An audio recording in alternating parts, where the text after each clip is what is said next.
Oke, Assalamualaikum warahmatullahi wabarakatuh.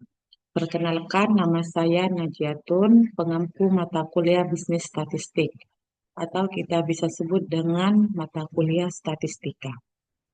Hari ini, di pertemuan pertama, saya akan membahas tentang pengantar statistika dan juga RPS untuk perkuliahan selama 6 bulan ke depan.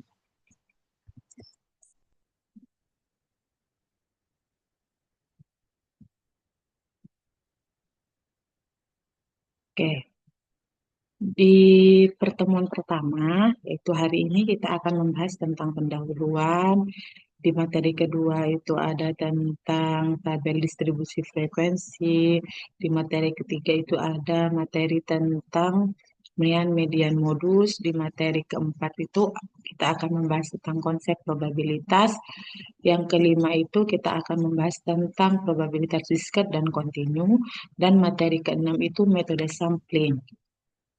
Selanjutnya, setelah eh, melakukan UTS, baru nanti materinya itu pembahasannya tentang regresi linier sederhana dan juga regresi linier berganda, dan dilanjutkan dengan praktek di Excel dan SPSS. Oke. Apa itu perkembangan dari sebuah mata kuliah statistika, yaitu dimulai dari angka. Dari angka tersebut yaitu berkembang di data institusi pemerintahan dan akan menjadi sebuah ilmu dan juga pengetahuan. Dari statistika itu apa? Statistika itu mendapatkan pengumpulan data, pengolahan data, analisis data, dan yang terakhir itu penyajian data. Dari keempat ini kita akan mengambil sebuah keputusan. Apa itu data? Data itu bisa kita kumpulkan, rangkum, dan juga dianalisis. Dan yang terakhir, kita bisa melakukan interpretasi. Bagaimana contoh dari penggunaan statistik? Misal, saya contohkan dari manajemen sumber daya manusia, yaitu menggunakan judul pengaruh perilaku pemimpin, motivasi, lingkungan terhadap prestasi kerja. Oke, yang materi selanjutnya yaitu tentang pembagian statistika. Pembagian statistika itu ada dua, ada deskriptif statistik dan inferensial statistik.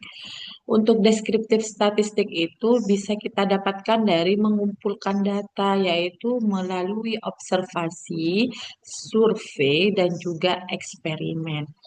Dan setelah itu ada yang namanya penyajian data, yaitu menggunakan tabel dan juga grafik. Dan yang terakhir kita bisa menganalisis dari data tersebut. Kalau untuk inferensial statistik itu biasanya membuat suatu hipotesa atau asumsi atau dugaan sementara. Jenis data itu ada empat.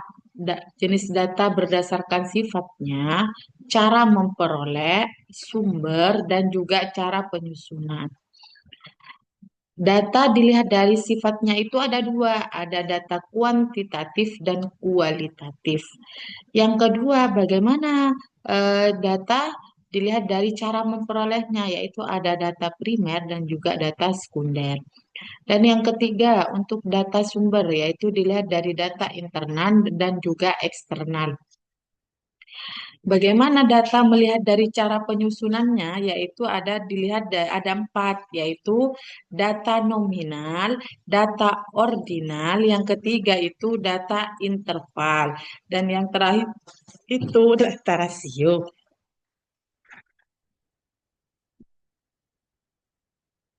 Oke, jenis data itu tipe data itu ada empat, ada cross section, time series, dan panel data. Untuk cross section itu adalah banyaknya observasi, tapi hanya pada satu titik. Untuk time series itu hanya satu observasi, tapi pada titik waktu tertentu. Dan yang ketiga itu ada panel data. Panel data itu kita dapatkan datanya dari banyak observasi dan juga pada beberapa titik waktu. Untuk contoh atau example dari tipe data cross section biasanya kita dapatkan data dari 10 bank, akan tetapi tahunnya atau titik waktunya cuma 1 tahun. Yang kedua yaitu adalah time series. Di time series itu kita bisa contohkan yaitu adalah untuk data pembiayaan dari perbankan syariah, misal Bank Syariah Indonesia.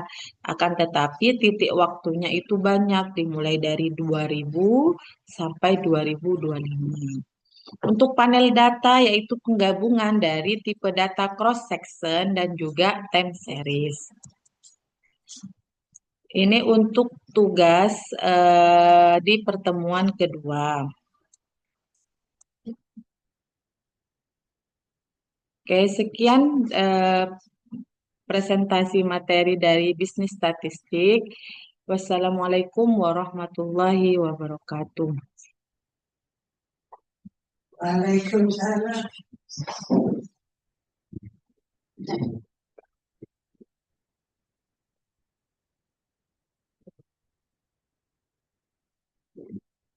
Bukan dari merah.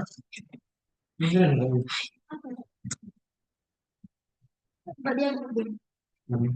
Potong itu, potong deh. Ini potong deh, itu deh. Ibu, tapi tadi.